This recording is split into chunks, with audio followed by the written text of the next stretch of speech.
Just a quick sound check. Can everybody hear me okay? Yes, we can hear you well.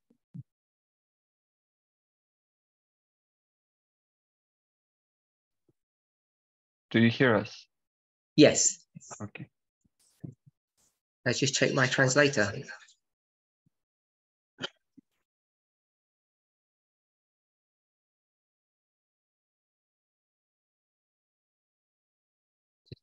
Once again. Yes.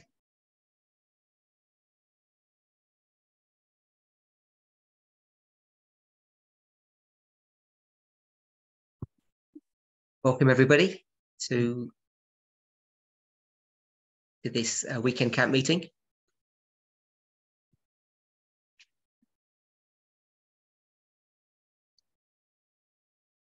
I want to begin by attempting to answer a few questions that I've received.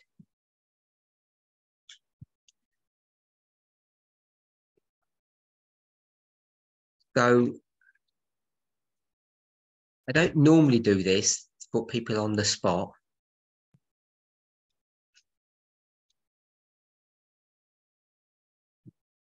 But someone asked me a question about Catherine's presentation yesterday.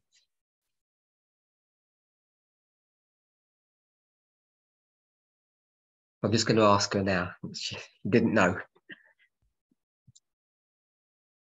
So you probably won't be able to hear her, so I'm just going to repeat what she says, if she says anything.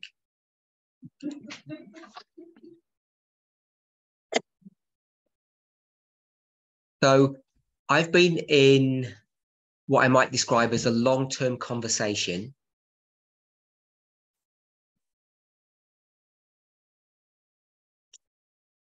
with a friend in the movement. And it's about Panium.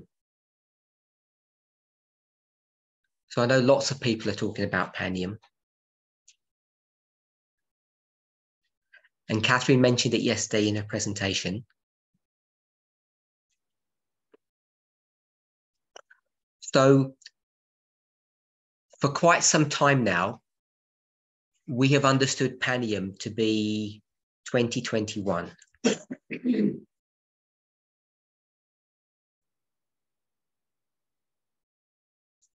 I just want to remind everybody that the discussion or the subject of Panium is not new. It's an old subject.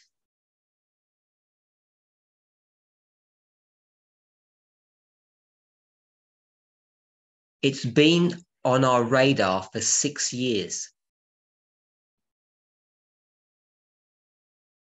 And Elder Tess was not the first person to bring that, we'll call it a battle, bring that battle to our understanding.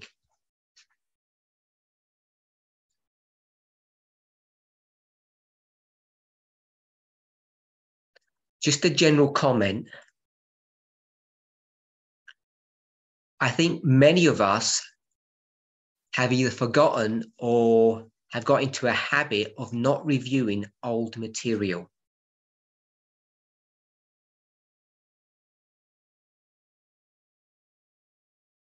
In addition to that, a lot of the older material, when people left the movement, they took their material with them.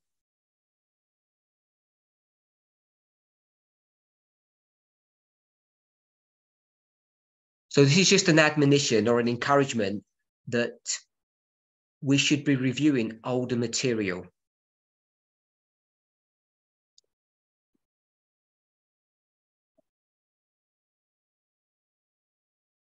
So Panium, I suspect the majority of us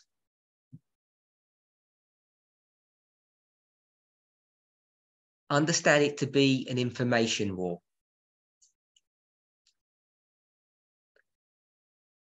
And I think most of us have got some level of understanding that it's connected with the war in Ukraine.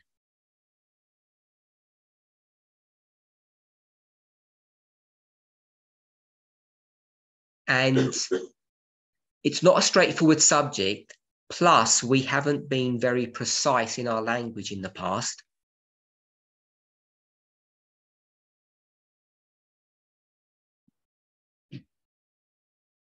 But the concept of information war, Cold Wars, and hot wars are terms that we use, but I think aren't well understood.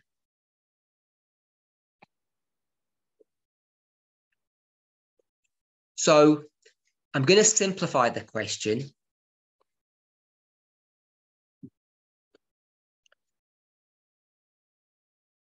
Are we still in Panium?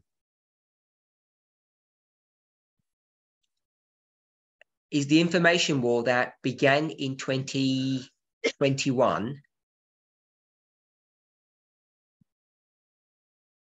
are we still in that information war? And is the war in Ukraine Panium or something else? Catherine, do you have any thoughts on that? Because you did mention some of those aspects. In my mind, Panium is in 2021. Go ahead. In my mind, 2021, Panium is behind us, that waymark. Okay, so Catherine believes that the waymark of Panium has come to its end. And go ahead. And when did it end? It ended in 2021? Or spilled over into 22? It might have spilled into 2022, early 2022. So the question is, when did Panium end? And she has said it spilled into early 2022.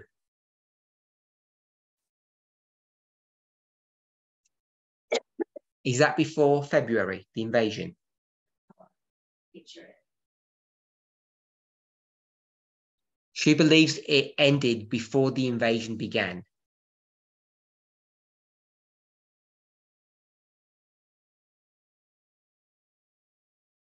You want to add anything else? We knew that there would be a progressive fall for Russia over that dispensation between 2021 and Sunday Law. So the continuation of the war in Ukraine, I see as that intermediate period. So she recognizes that the King of the South would fall.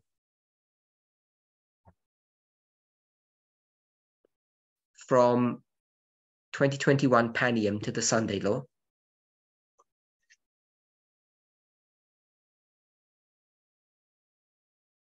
But the history that we're now in is not Panium. What would you say that it is? Place at a dot of the line about 2/3 of the way along, but I'm not sure why I do that. I'm going to reframe my question. Does it have a historical precedence or history that we could identify it with a name or something? What history are we in if we're past Panium? We could line it up with the period from, sorry.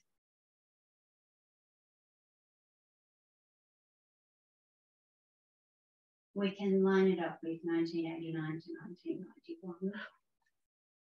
Past history. Like Panium is a historical event. Is there a history that we're going to go to find out where we are now?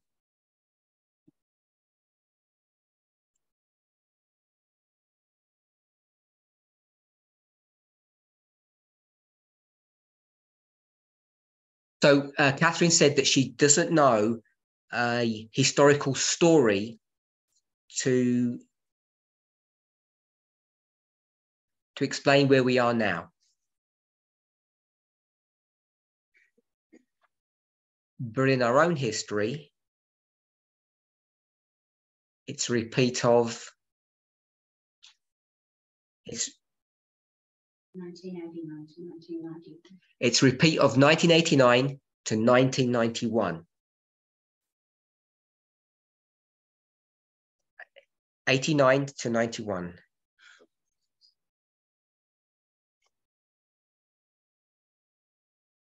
And Catherine, what is that? All of the US. So she's lining up the fall of the USSR from 89 to 91 with our current history.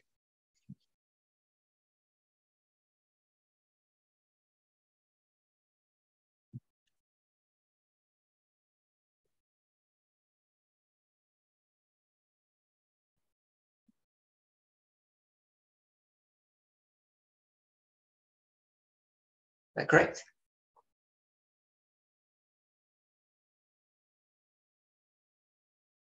And Catherine's lining that up with 1989 to 1991.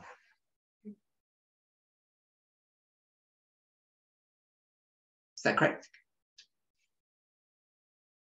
And she says this is Pallium.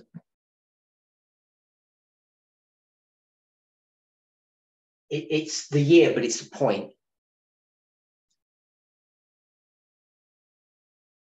And this history here is the progressive fall of the King of the South.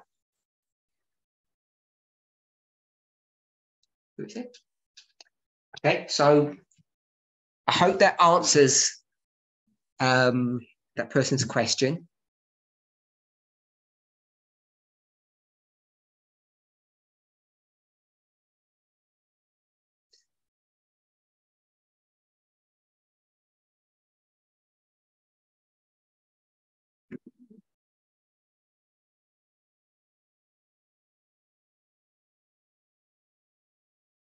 Okay, so I was just reading what the questioner had said after that.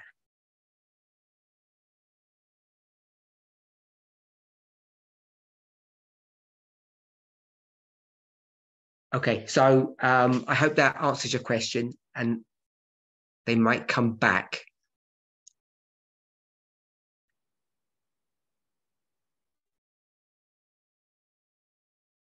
Okay, so I had another question. This is on Acts 27. The island of Melita.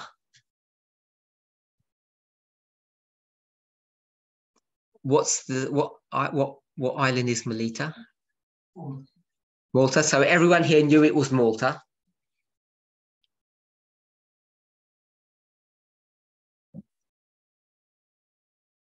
So Paul is on the island of Malta.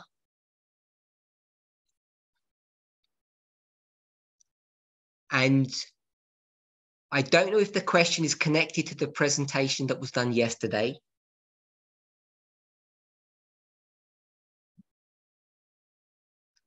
Or to some of the thoughts and ideas that I've introduced in the recent past.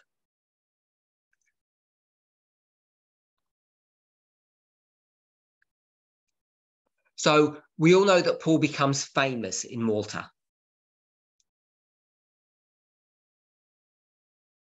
So I'm not going to go to the verses because I think we're very familiar with that story.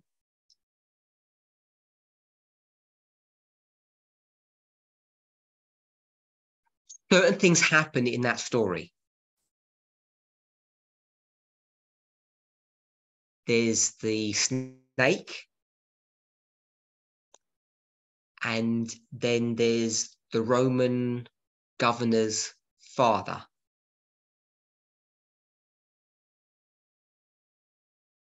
I think his name is Publius. It's Publius' father who gets healed.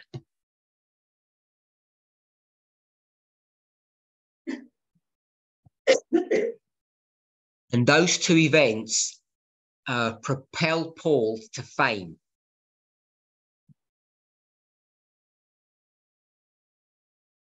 And we have taught that the arrival on the island is what waymark for us.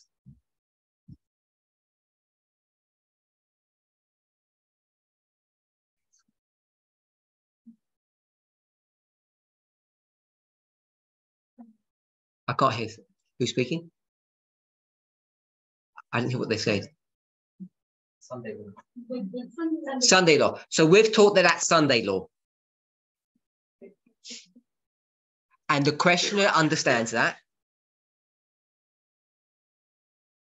So you can guess what the question is based upon Catherine's studies and comments that I've made in the past.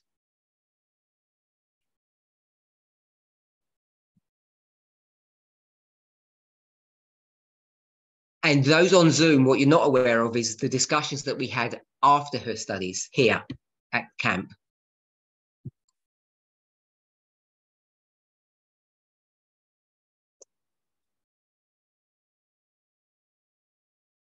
It didn't answer that question, but there was some discussion around that subject. So the questioner is asking the following.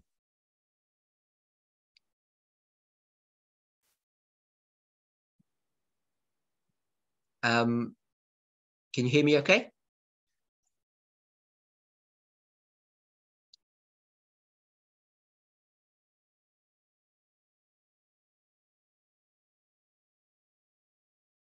Can you hear me now? Sorry. So the questioner understands that and he's asking the following.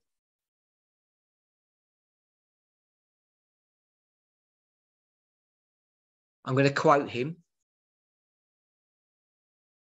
Knowing that at the Sunday law going forward,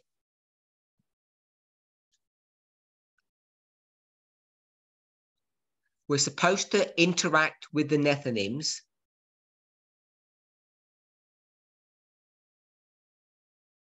and he's basing that on Acts 27 or into 28.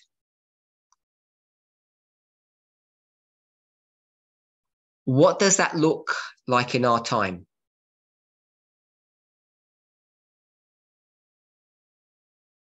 So what does it look like, the interaction that we have with the Nethinims?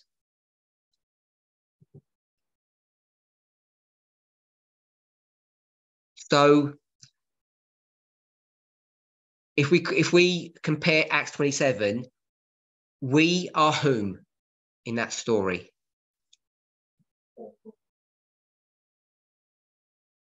So everybody here said Paul. And the Nethinims are whom?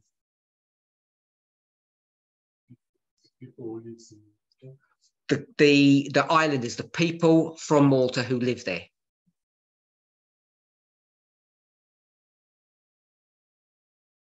Okay, so I'm going to ask maybe two people here. What they make of that story,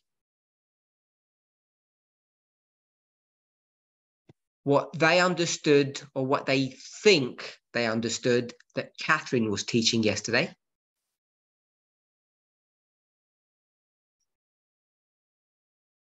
And what they think they've heard me say in the past. So there are three stories, if you like. Acts, Catherine, me. I'm only using Catherine because it's topical when we're at this camp meeting. I'm not trying to pick on her study or do anything negative.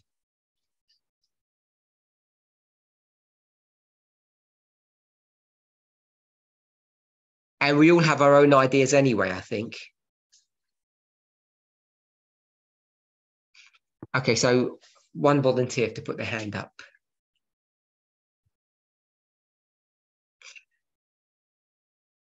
Okay, so Curtis is going to go first.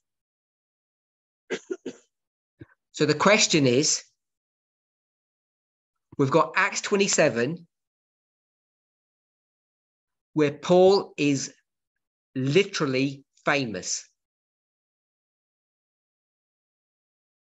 because of his good works. What does that mean for us today, Curtis? if we take the three separate stories, Go ahead. if we take the three separate stories that we give us, So if we take those three stories,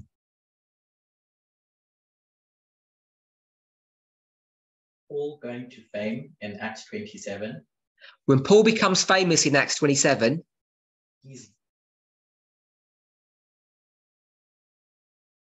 he's giving something to the Maltesians that they don't have. he's going to give something to the people of Malta that they don't have.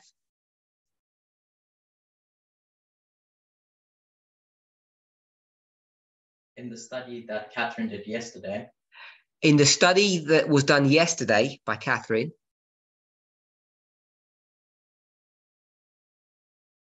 there's an element that this movement gives the Nethinims that they don't have, if that's the conclusion that we draw from that. so Curtis has drawn the conclusion that there is something that we will give the Nethinims.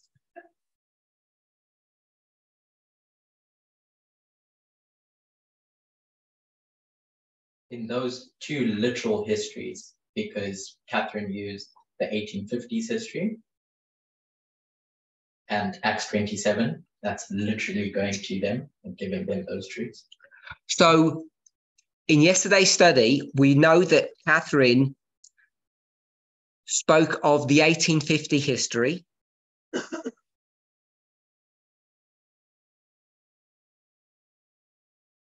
And if we layer that on to Acts 27, in both stories, God's people literally go or are required to go to the world.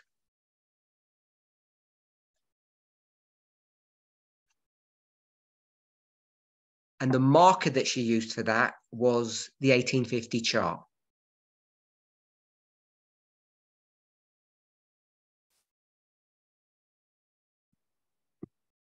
The third component, which is what you've taught, So the third part that I've intimated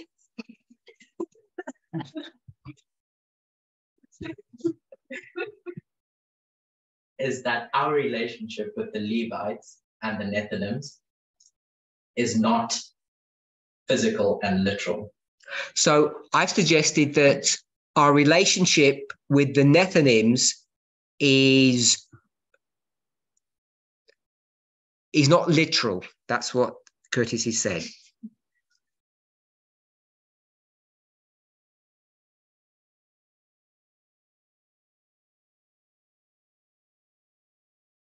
So while we have two literal missionary works being done, and what I understand, your past teachings is that the relationship with the Nethinims is a spiritual relationship. So whatever that looks like doesn't look like these literal works that are being done. So Curtis understands that in the book of Acts and in 1850,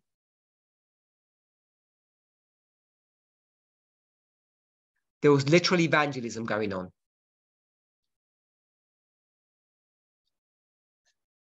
And he says that today, in the future, in the Sunday law, of course, there's not going to be literal evangelism, there's going to be spiritual evangelism. So it's a spiritual manifestation of those histories.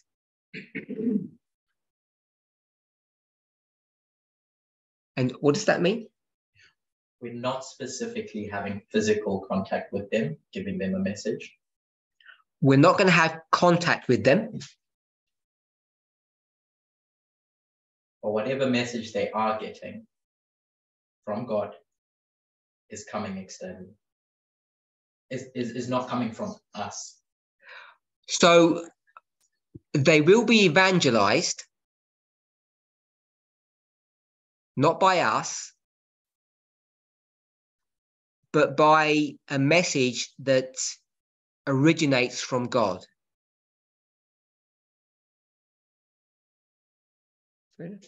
Okay, so in summary, one of our members here believes the following: that despite the 1850 history and the Book of Acts history,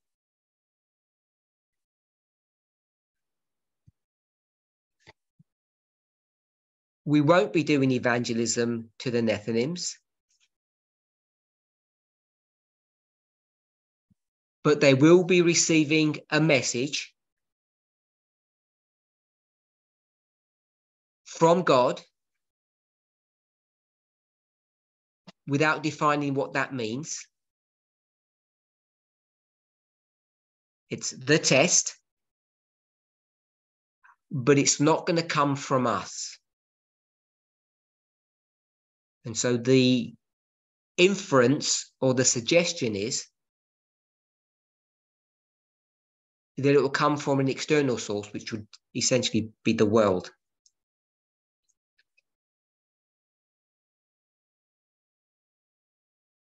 Is that fair representation? He agrees with that.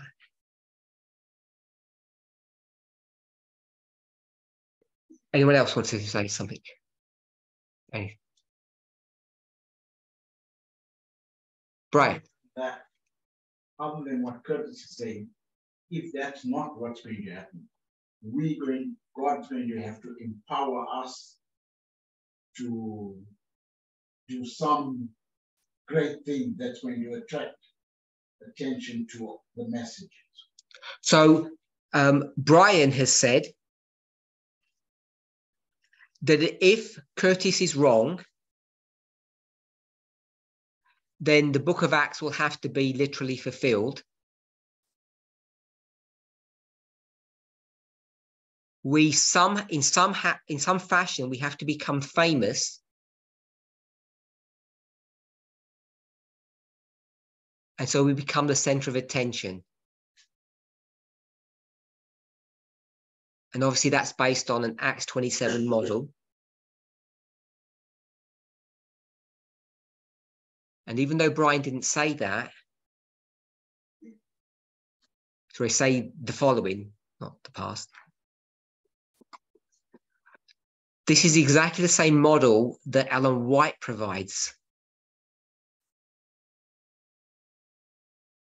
She suggests that we will be projected into the national discussion.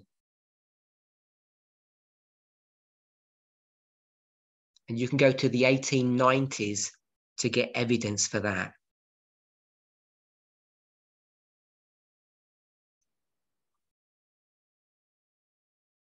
Right? Anything else? So I just want to ask Brian, which one do you favor? Your version? So he believes that some event is going to happen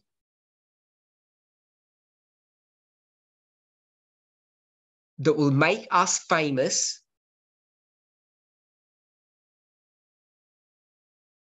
and the public will know who we are, and we'll have a platform to share our message with the world. So if I can frame it this way, without defining what those circumstances are,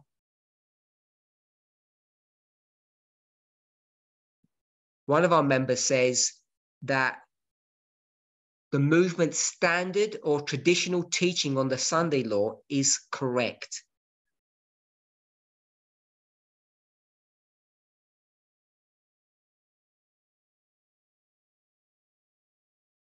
Is that fair representation? Yeah. So in our little group here, we have differing views on what the future looks like.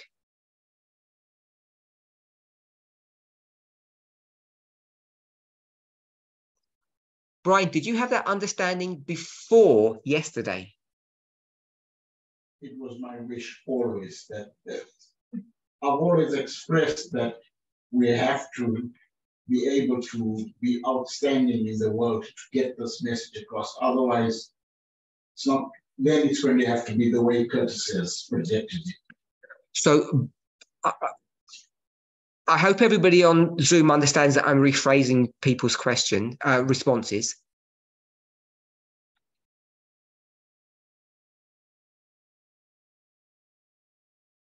So Brian has said he's never let go of the old ways.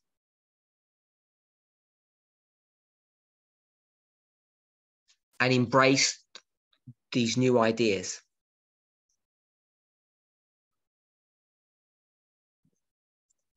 Anyone else? No thoughts? Shy? Is there a third way, middle way, Start again, sorry. Is there a third or middle way where a representation of the character is represented by a group of people? Sorry, could you repeat that? Someone did something to my Zoom. Is there a third way? So in between, where a group of people are used as a representation of the people who will be saved. And they do some evangelism, but most of it is spiritual. But that is the physical evangelism will be done by a small group, but it's a representation of what broadly happens. Before I get that translated,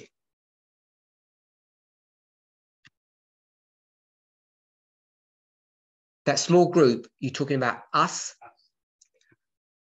So the question is, or suggestion, Curtis says that none of us do a work for the Nephilims.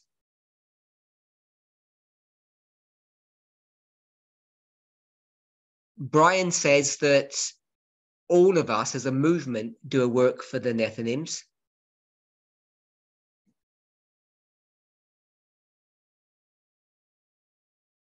And Courtney has suggested,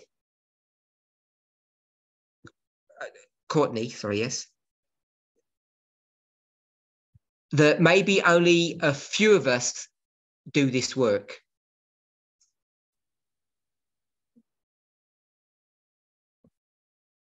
So I just want to ask you, Courtney, just a short response. Those few people who do that work,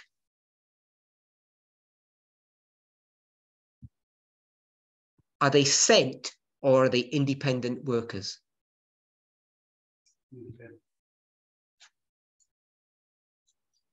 Independent workers. He said that they're independent workers. Okay, so I want to comment now on that. And I have suggested,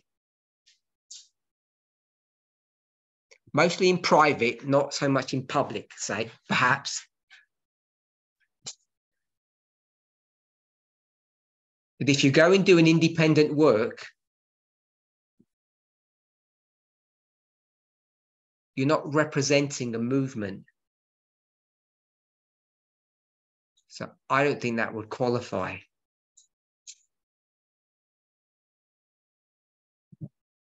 What we have to be careful about is reading Paul's history, because in many ways he's an independent atom,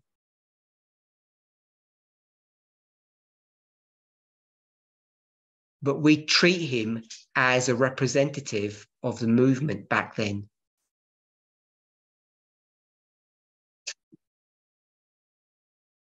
Okay, Catherine, do you have any thoughts?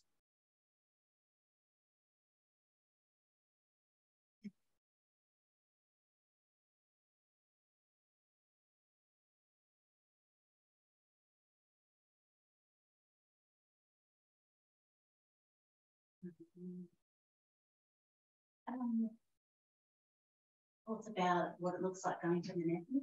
So the question is, we've got stories, literal stories, that give this idea that we go to the world.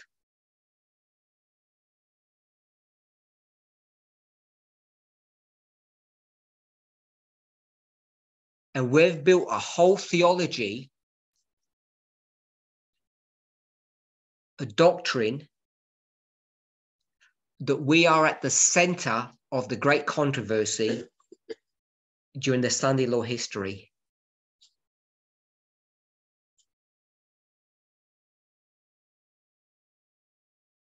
And it's built upon these stories and similar ones.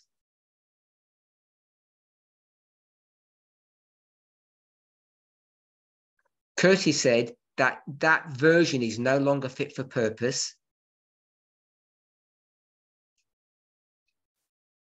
Brian said it's still correct, it's still sound.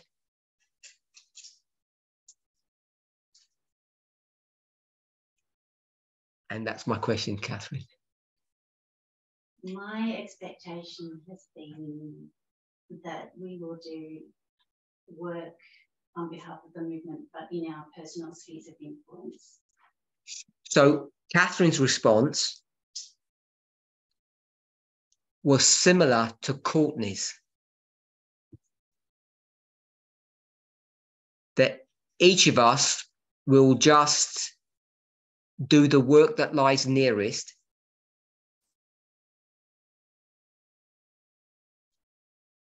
a personal independent work. Is that fair representation?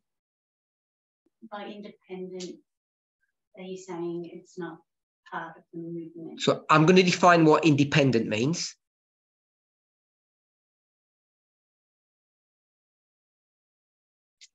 Whoever we want to define leadership as,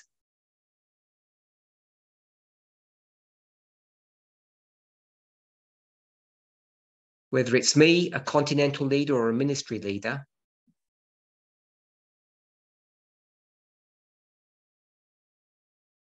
they have not explicitly sent you out to do something or speak to people.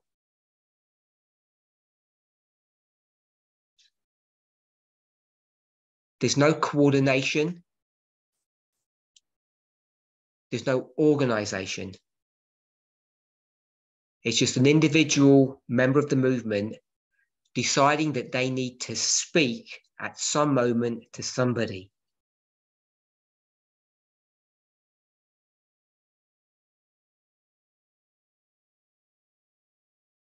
That's what I mean by independent. That's the view that I had. That's the view that I had, although it doesn't sound very good now that you've said what you said.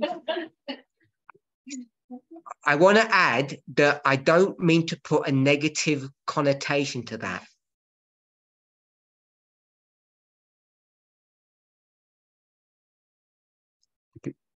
Because she and others are nervous that they're acting rebelliously.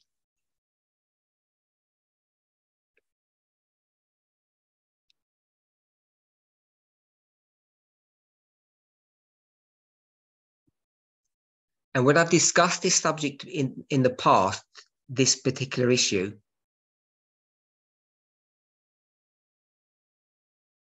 I think some people have had their zeal chilled, if I can say it that way,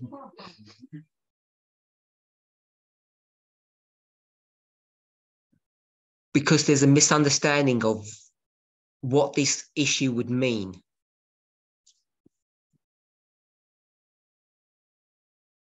So I'm not suggesting that an independent work is wrong or bad or rebellious.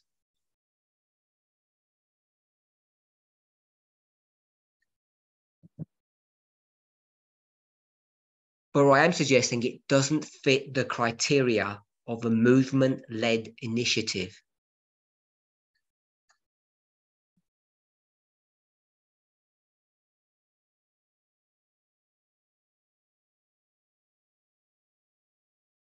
So, did you want to respond? You didn't. That's the view that I held up until now, and yeah, I don't know.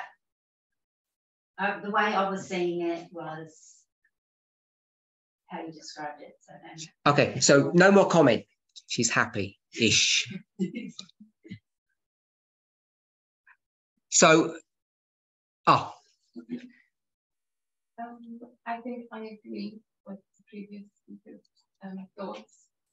I feel that obviously I've got a lot less knowledge on the movement in general. I feel some of the problems may come with accountability, in that owning the act of being independent gives us accountability. So which is why we probably shy away from the idea of being independent. But I do agree that for example, I feel I am one of the testimonies of the spoken word of the movement. So whilst we may not be acting, we may not think that we're acting on a majority, we are talking and influencing our circles. We are talking and spreading, kind of like what Dad is saying, that we are still spreading a word out there, even if it's not on a grand scale. okay, so that was more of a testimony than a question, I think. And it's reiterating the point that there is no negativity, certainly not in my mind, when people go ahead and are moved by the Holy Spirit to speak to people.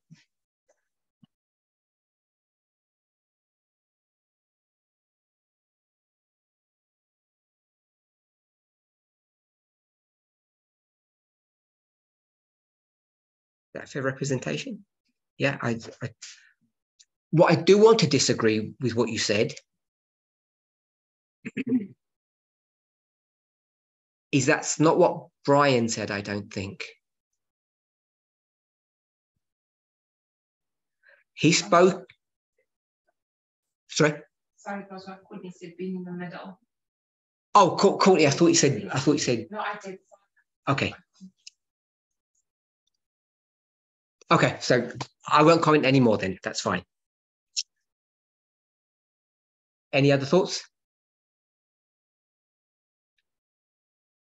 Can I just clarify that that's what everyone's been doing all along? So that's no different when we get to Sunday Law and Our Cry than what we've been doing all along, if you go with that.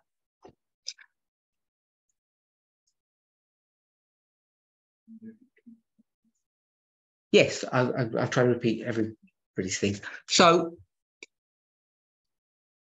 we're talking about the Sunday Law and what it looks like. And I'm going to stick to that term, doing an independent work. I'll add another way of expressing it, a personal work, because that may be less offensive.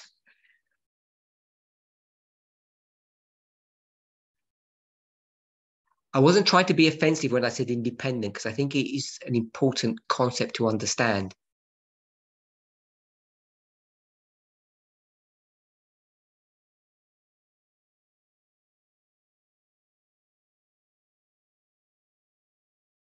I'll give an example. This movement, right from its inception, when we went to Daniel chapter 12, we defined the wise as what?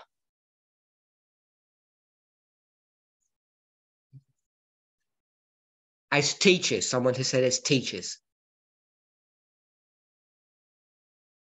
And following that idea about teachers, all of us are wise.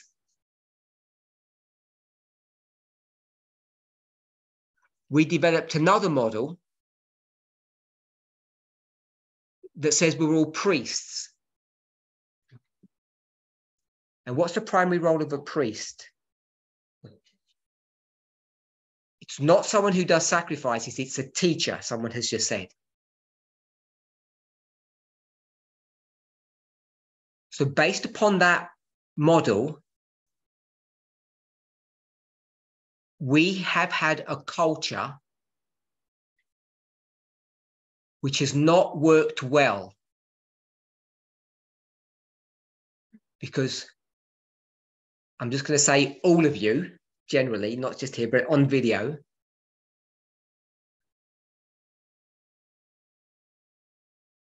want to work, and what word am I going to use now? Independently.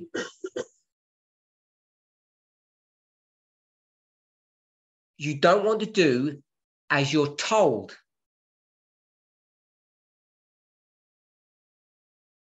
Because you see it that some leader somewhere is randomly bossing you around and telling you what to do.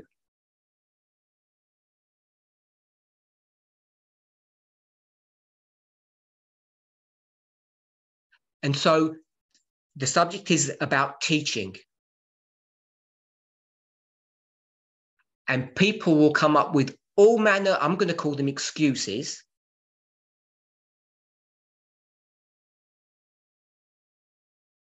I'm shy, I don't understand things. You can fill in whatever you want.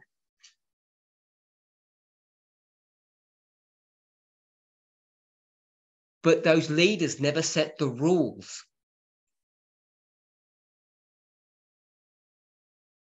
This is not a human being pushing people around. It's a theology, an ideology based upon a Bible passage or a Bible concept.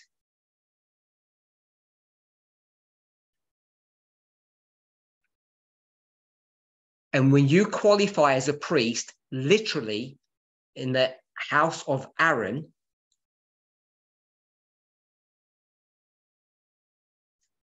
when it's your roster,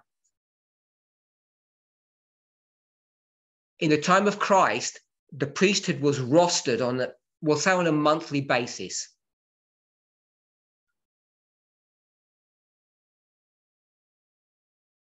You don't tell people, I'm not available.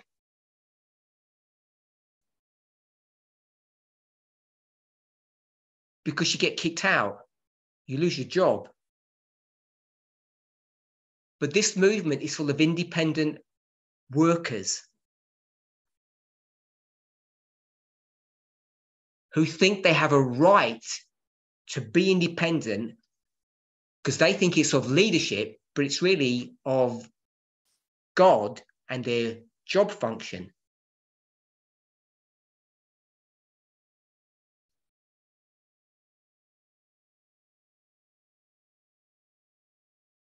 This is not a telling off session about teaching. It's a parable.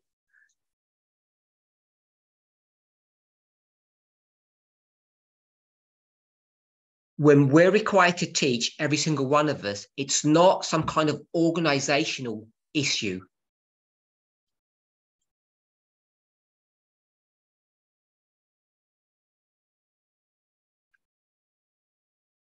It's a prophetic matter. And so when I said people are doing an independent missionary work,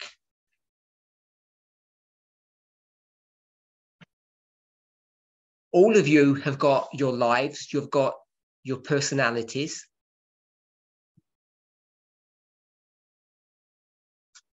And you've got legitimate reasons not to teach when you're asked to.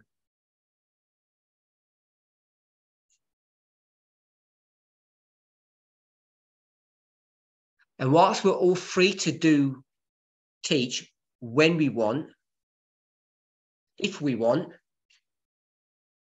when we want, if we want, we're all free to teach if we want, when we want.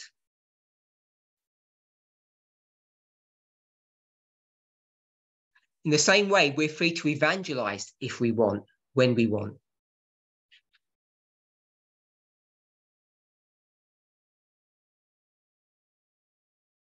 Back in 2014, 9 years ago, we received a message. Courtney, what was that message? I asked Courtney because I knew he wouldn't know.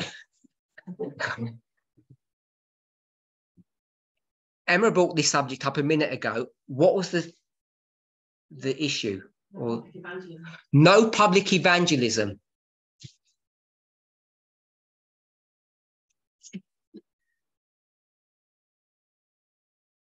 Said something.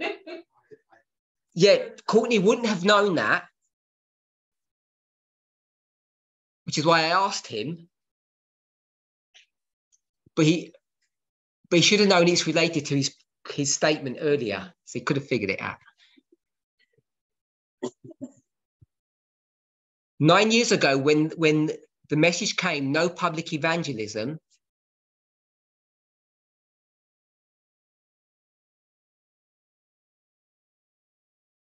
Catherine, have a guess what priests in the movement, what their reaction to that message was. What did they say? What did they think?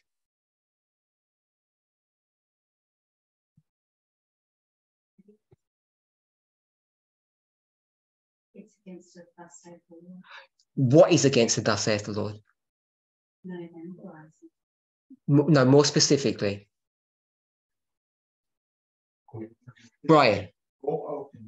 Who? The Levites and the Not to whom?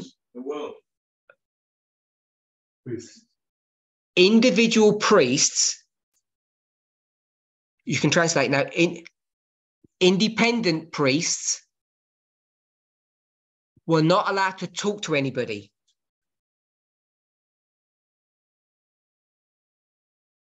People thought no public evangelism meant you're not allowed to speak to your parents or your uncle or your church friend.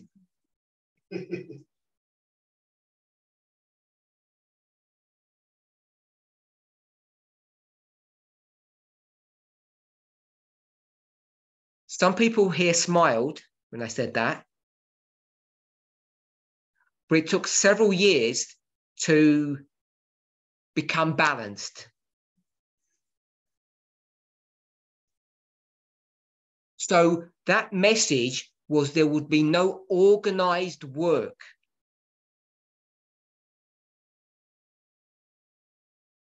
It was never an instruction that individual members could do whatever they wanted to do, say whatever they wanted to say.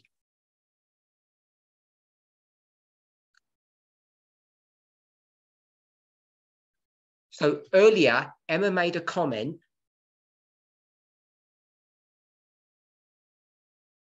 that these differing views, these contradictory views about what will happen in the Sunday law,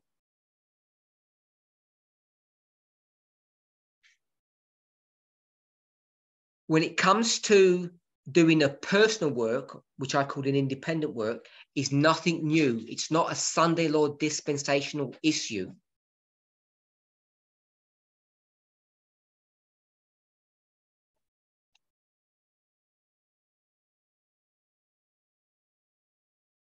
It's something that we've been doing for the past 9 years, speaking to friends, family, individuals.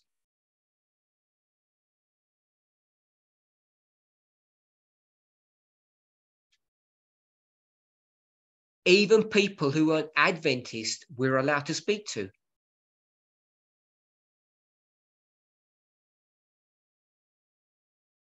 So I don't know if that's just a reminder to many of us, it's a reminder. Maybe for some people it's new.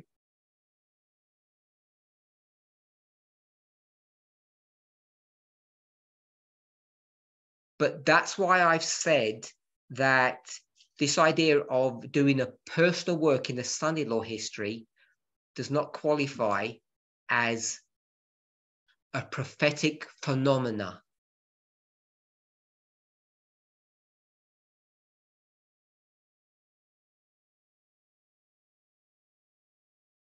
It's not meant to put a stop to people doing work for others.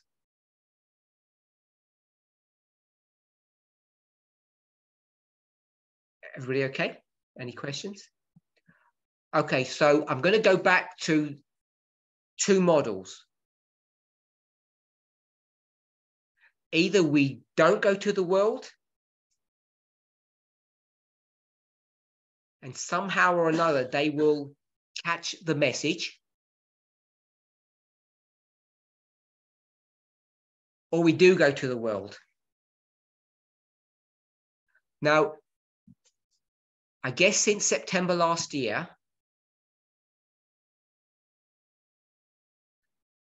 I've been speaking about the priests, Levites, and Nethinims. And I've focused on the Levites, but not really spoken about the Nethinims.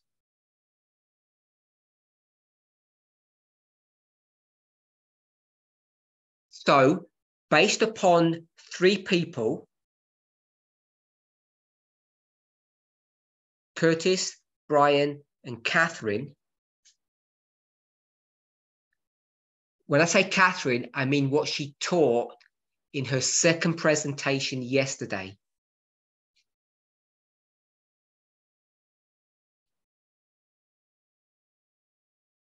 What you don't know on Zoom, but you can guess,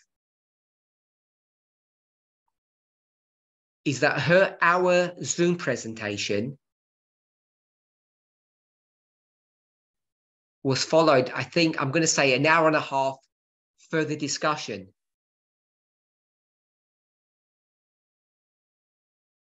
And it's in the further discussion that she clarified and refined her points.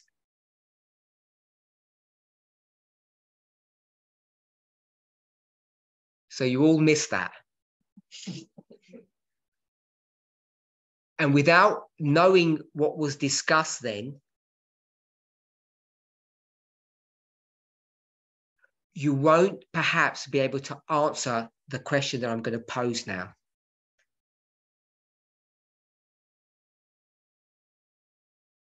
But the people in our little group here will. So the question is, we've got Curtis's model and Brian's model. And Catherine said something in her presentation.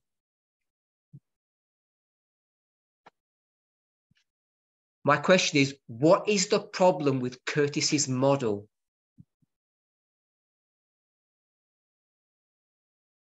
Because it's a big problem.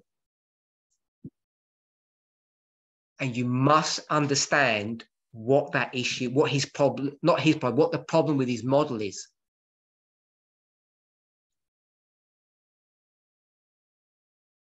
Even though he might say, well, he got it from me. Because he made it sound something like something really good.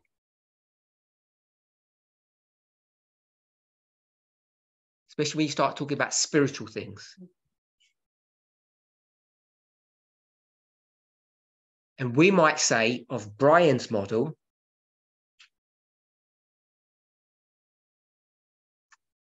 forget Paul.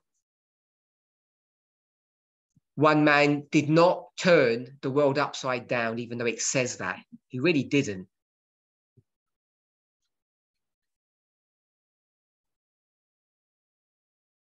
And Brian's suggesting 500 of us are going to flip 7 billion people.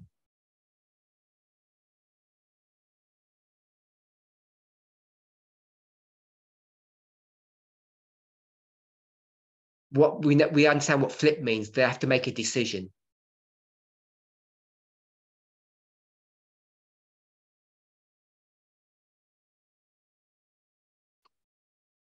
Aided and abetted by myself,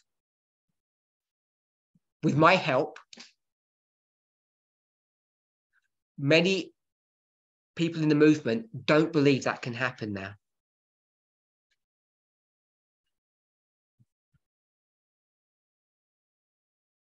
Because I've sent a chill, I've discouraged people from that crazy idea.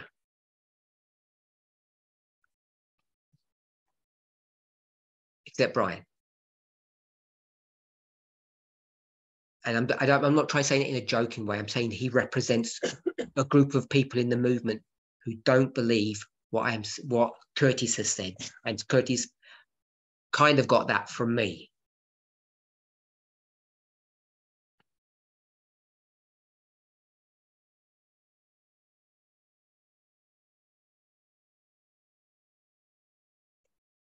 I want to answer someone else's question, which is related to this, but completely different. And it's going to give you a bit more time to answer my question about what is the problem with Curtis's model.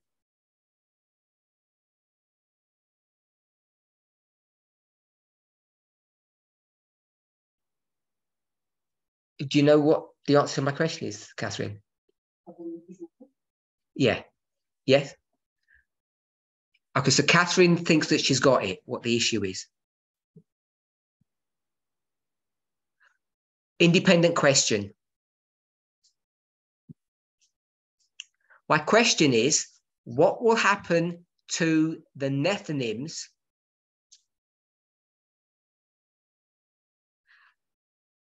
that they will not be translated alive at the second advent?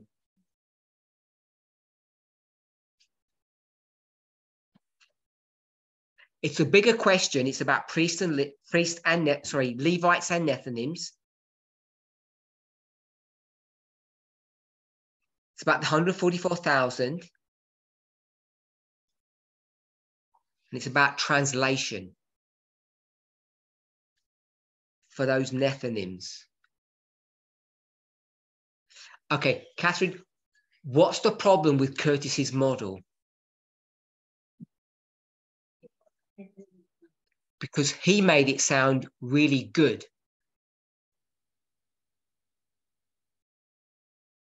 He said, don't worry. We can't do the job, but God will. Fair enough.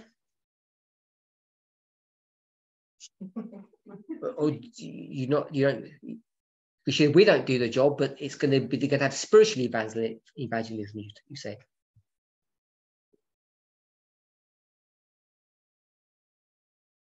You said that. I said that, but I think it misses out because what I suspect the danger is that those other two components that were in the presentation. Oh, don't give it the answer away. Go ahead, Catherine.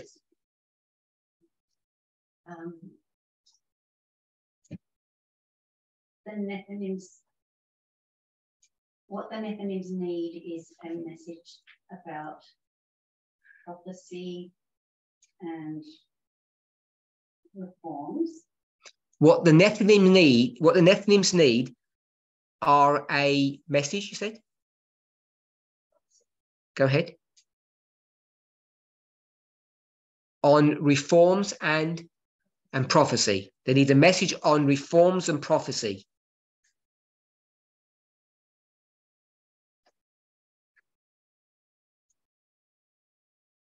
If we are not the one teaching them that, there is no one else. We are the only people that are able to give them those two components.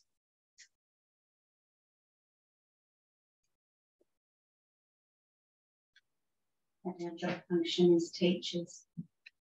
And because our job function is teachers, we would be the ones that do that teaching.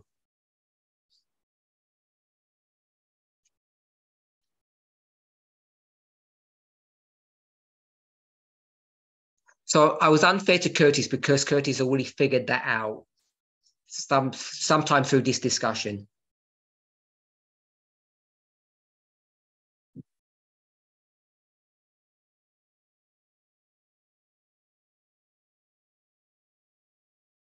But I used his point to bring something to the surface.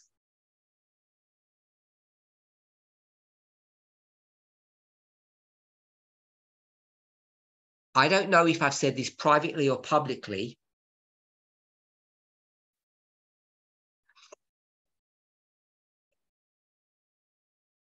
Let me ask a question. Is God able to, I'm going to use the term that Curtis used, is God able to do spiritual evangelism? No.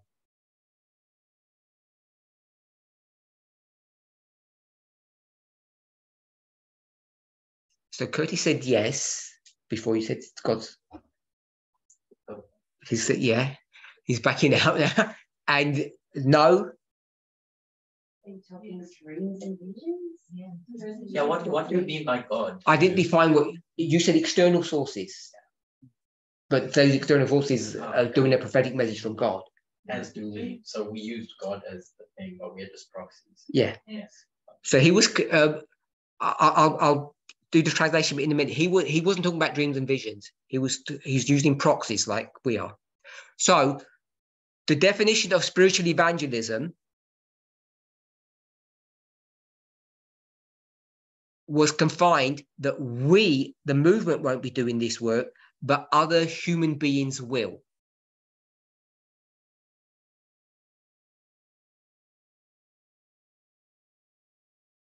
We don't literally do this work, but it's done to the world through literal agents, but it's a spiritual evangelism.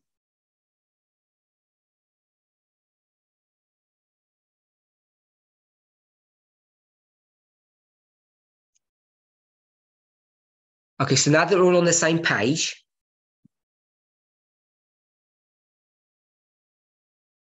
we understand what the problem is. Let's summarize. What is the problem with the model that Curtis has presented to us?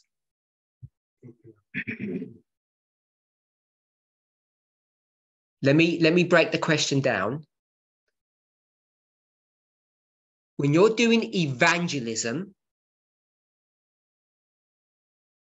what are you offering somebody?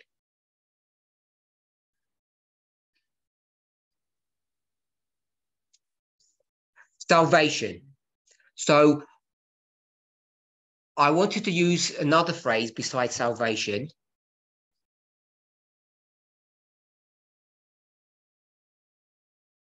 Which is the tool to get to salvation. When you evangelize, you don't know if they're going to accept or reject. So you have to force them to make a decision. And what do we call that, what we're doing? We're giving them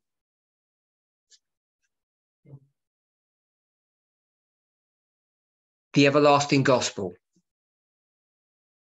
So without the gospel, can a person be saved? And when you're doing evangelism, if I say, oh, come around for a meal, the weather's good, some introductory thoughts, is that evangelism?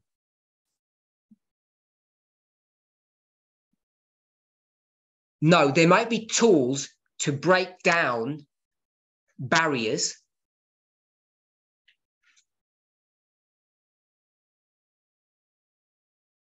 What's the entering wedge for evangelism that we all know?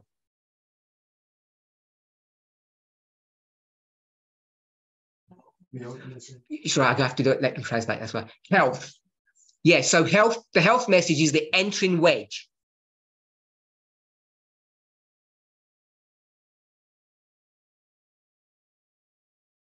But it's not the gospel, and it's only an introductory part of evangelism.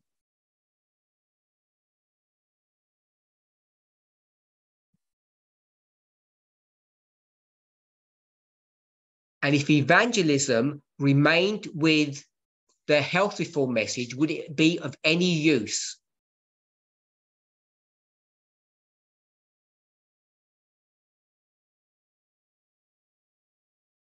Because the end goal is salvation, we've said. So the answer is no, it would not be of any use.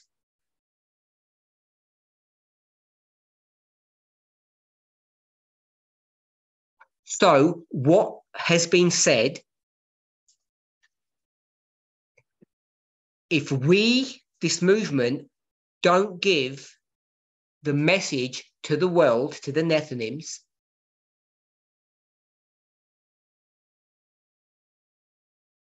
will they understand? I'm going to call it the reform message.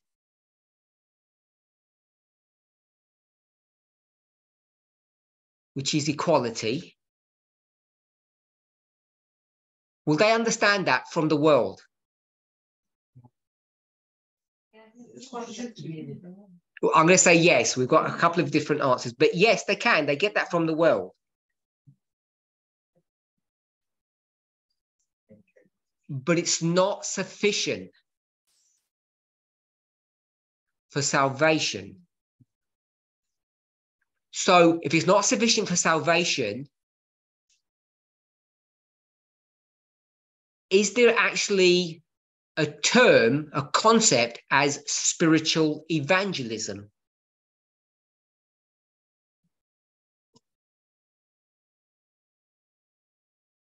Brian said we have to do this work. No, Brian said we will do this work. It was Catherine that says we're the only ones that can do this work.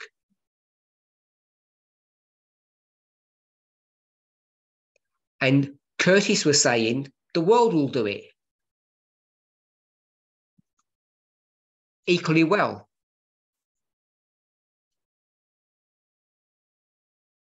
But obviously they can't. So unless we do that work, what's the result for the Nethinims, Magda?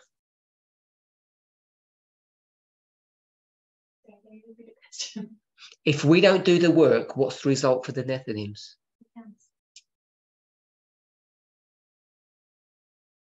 So that means everyone in the world dies. So you said a minute ago she says they can't be saved, and then she shrugged her shoulders when I gave the same question more pointedly.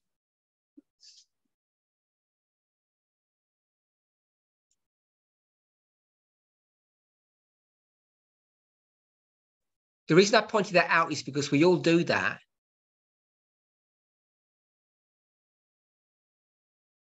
And it's good that we do that. When someone presses us, we should pause and be careful about what we're about to say. So it's good that's what she did.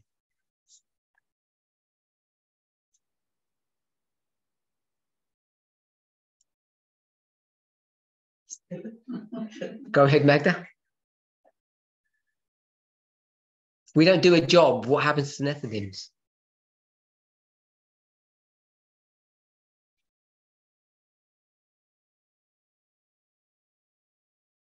God usually pays someone who does do the job. God will find someone to do their job. That's what Curtis said. And Catherine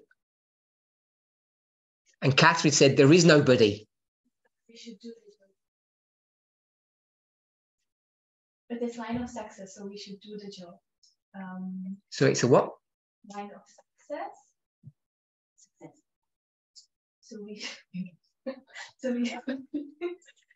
should do the job. I don't know. My question was, if we don't do it, what happens? We'll be lost. They will all be lost. I think colloquially we say they all die. So this question about translation and the 144,000, it's answered.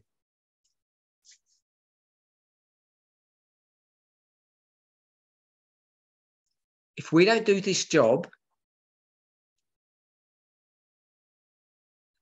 everybody dies. And if we're talking about the Nephilims, we can just extend that to the Levites as well.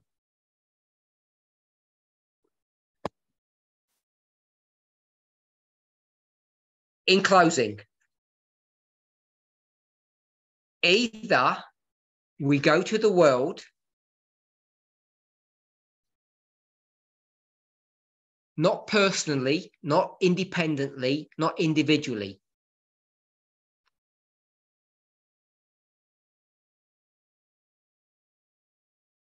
But we have a movement initiative, which means someone has to give the green light that we can now do public evangelism whenever the now is.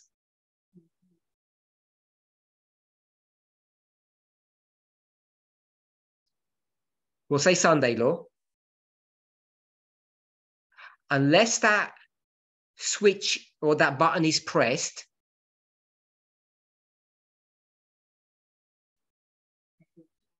everyone dies. There's no hope for them. And them is the Nethinims. And everyone is not 7 billion people. Because I'm not talking about the personal work that you do. And I think many of us, I'm not saying I'm correct necessarily, but I don't think many of us have still conceptualized what that means or how it works.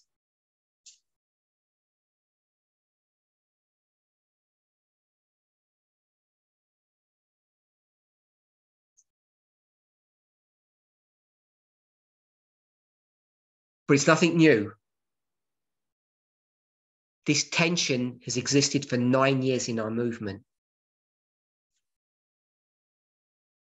And if you can get it straight in your mind, you'll understand about the Sunday law, personal work or movement work.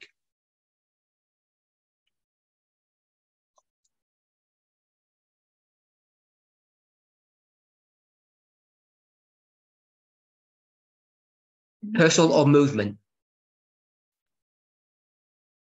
Okay, we'll close this prayer now and we'll continue our discussion later today.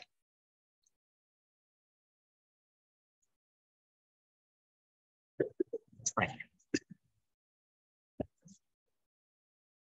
Holy God, we thank you. It's only as we wrestle one with another, like Jacob, we wrestle with you, who really was wrestling with himself. It's only in this struggle, the struggle that you have given to us, that we can become the people of prophecy.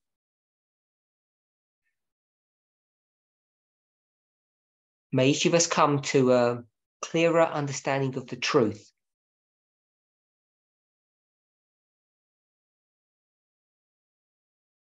As we see time running away from us.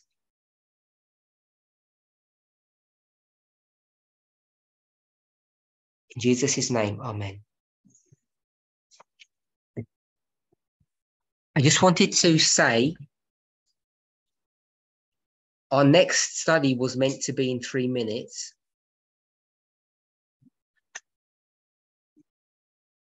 And everybody needs a little bit of a break. If we could meet in 17 minutes at UK time, that would be 10:45 as opposed to 10:30. So it's just 15 minutes later.